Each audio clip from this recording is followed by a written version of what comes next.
حضرت یوسف علیہ السلام حضرت یعقوب علیہ السلام کے بیٹے تھے اور اللہ تعالیٰ نے حضرت یعقوب علیہ السلام کو بیٹوں سے نوازا تھا۔ حضرت یوسف ابھی سن بلوغت کو بھی نہ پہنچے تھے کہ انہوں نے ایک خواب دیکھا جس کا اپنے والد سے ذکر کیا کہ ابا جان، میں نے 11 ستاروں، سورج اور چاند کو دیکھا کہ وہ سب مجھے سجدہ کر رہے ہیں۔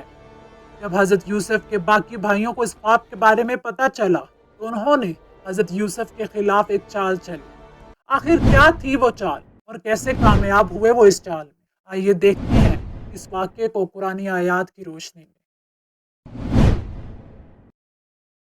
حضرت یوسف علیہ السلام حضرت یعقوب علیہ السلام کے بیٹے، حضرت اسحاق علیہ السلام کے پوتے اور حضرت ابراہیم علیہ السلام کے پڑپوتے ہیں۔ والدہ راحیل حضرت یوسف علیہ السلام کے چھوٹے بھائی بنیامین کی پیدائش کے وقت انتقال کر گئے، لیکن راحیل سے 2 بیٹے یوسف علیہ السلام اور بنیامین ہی ہوئے۔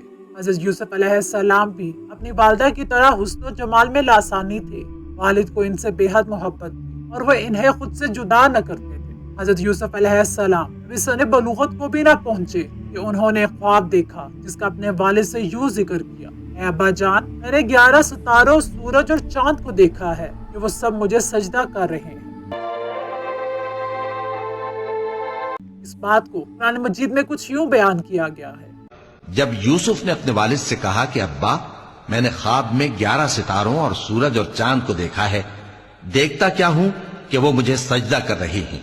حضرت یعقوب نے جب بیٹے کا خواب سنا تو سمجھ گئے کہ یہ بڑے ہو کر اللہ تعالیٰ کی جانب سے ایک عظیم منصب پر فائز ہوں گے، اس لیے انہیں اندیشہ ہوا کہ یوسف علیہ السلام کے سوتیلے بھائی ان کی عظمت کا اندازہ لگا کر شیطان کے بہکاوے میں آ کر ان کے دشمن نہ ہو جائے اور انہیں کوئی نقصان نہ پہنچائے۔ چنانچہ انہوں نے کہا، پیارے بیٹے، اپنے اس خواب کا ذکر اپنے بھائیوں سے نہ کرنا، ایسا نہ ہو کہ وہ تمہارے ساتھ کوئی فریب کاری کرے۔ بے شک شیطان انسان کا کھلا دشمن ہے۔ اور اس بات کو قرآن مجید میں کچھ یوں بیان کیا گیا ہے۔ انہوں نے کہا کہ بیٹا، اپنے خواب کا ذکر اپنے بھائیوں سے نہ کرنا، نہیں تو وہ تمہارے حق میں کوئی چال چلیں گے۔ کچھ شک نہیں کہ شیطان انسان کا کھلا دشمن ہے۔ جس وقت حضرت یوسف علیہ السلام اپنے والد کو خواب سنا رہے تھے، سوتیلی ماں دروازے کی آڑ سے باتیں سن رہی تھی۔ جب سوتیلے بیٹے گھر آئے اس نے یہ بات ان کے گوش گزار کر دی۔ وہ ویسے بھی حضرت یوسف علیہ السلام سے حسد کرتے تھے۔ انہیں یہ کسی طور گوارا نہ تھا کہ ان کا سوتیلا چھوٹا بھائی شان و رتبے میں ان سے آگے بڑھ جائے، لہٰذا ان سب نے حضرت یوسف علیہ السلام کو والد سے جدا کرنے کا فیصلہ کر لیا۔ انہوں نے آپس میں کہا کہ یوسف کو یا تو جان سے مار ڈالو یا اسے کسی ملک میں پھینک آؤ، پھر ابا کی توجہ ساری ہماری طرف ہو جائے اور اس کے بعد ہم اچھی حالت میں ہو جائیں۔ سورۃ یوسف میں اس کو کچھ یوں بیان کیا گیا ہے۔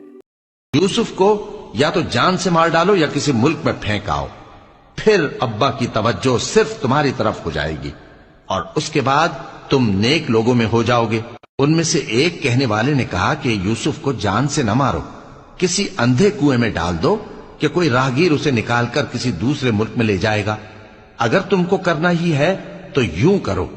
مفسرین لکھتے ہیں کہ کنویں میں ڈالنے کی تجویز بڑے سوتیلے بھائی نے دی تھی۔ اگلے دن سارے بھائی مالک کی خدمت میں حاضر ہوئے اور کہا، ابا جان، آخر آپ یوسف کے بارے میں ہم پر اعتماد کیوں نہیں کرتے؟ ہم تو ان کے خیر خواہ ہیں، آپ انہیں کل ہمارے ساتھ بھیج دیجیے گا، خوب کھائے پیئیں گے اور اس کی حفاظت کریں گے۔ حضرت یعقوب نے کہا، یہ امر مجھے غمناک کر دیتا ہے کہ تم اسے لے جاؤ، اور یہ بھی خوف ہے کہ تم اس سے غافل ہو جاؤ اور اسے بھیڑیا کھا جائے۔ تو انہوں نے جواب دیا، ہم جیسی طاقتور جماعت کی موجودگی میں انہیں بھیڑیا کیسے کھا سکتا ہے؟ آپ کو ہم پہ اتنا بھی یقین نہیں؟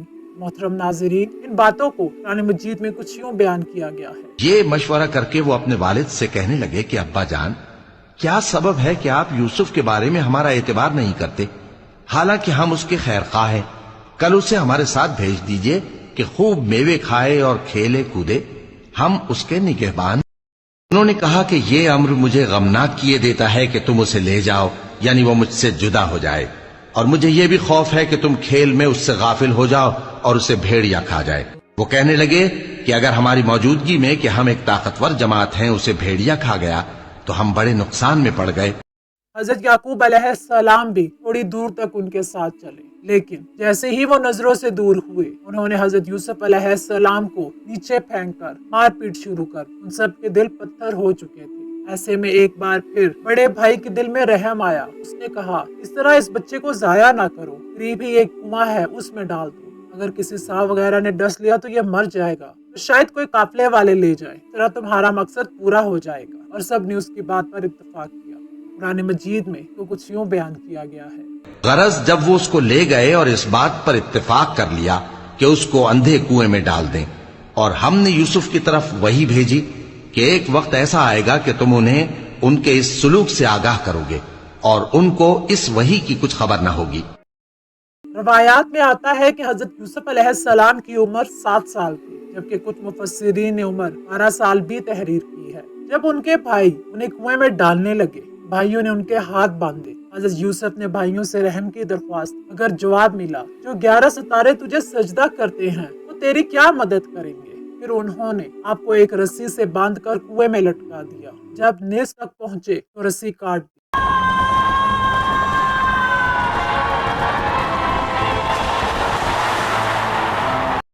اللہ تعالیٰ نے حضرت یوسف علیہ السلام کی حفاظت فرمائی. پانی میں گرنے کی وجہ سے کوئی چوٹ نہیں لگی. انہیں قریب ہی ایک پتھر کی چٹان نظر آئی. وہ اس پر بیٹھ گئے. آپ 3 روز تک اس کنویں میں بیٹھے رہے. حضرت یوسف علیہ السلام کو کنویں میں ڈالنے کے بعد انہیں فکر ہوئی کیا والد کو کیا جواب دیں گے. چنانچہ انہوں نے ایک بکری ذبح کی اور اس کا خون حضرت یوسف علیہ السلام کے کرتے پر لگا کر اور عشاء کے وقت آہ و بکا کرتے والد کے پاس پہنچے اور کہنے لگے ابا جان ہم سب تو دوڑنے میں لگ گئے تھے اور یوسف کو ہم نے سامان کے پاس بٹھا دیا تھا. ایک بھیڑیا انہیں کھا گیا. قرآن مجید میں اس کو کچھ یوں بیان کیا گیا ہے. کہنے لگے کہ ابا جان ہم تو دوڑنے اور ایک دوسرے سے آگے نکلنے میں مصروف ہو گئے اور یوسف کو اپنے اسباب کے پاس چھوڑ گئے تو اسے بھیڑیا کھا گیا, اور آپ ہماری بات کو گو ہم سچ ہی کہتے ہیں باور نہیں کریں گے. اور ان کے کرتے پر جھوٹ موٹ کا لہو بھی لگا لائے. یعقوب نے کہا کہ یوں نہیں ہے بلکہ تم اپنے دل سے یہ بات بنا لائے ہو. اچھا صبر کہ وہی خوب ہے, اور جو تم بیان کرتے ہو اس کے بارے میں اللہ ہی سے مدد چاہیے.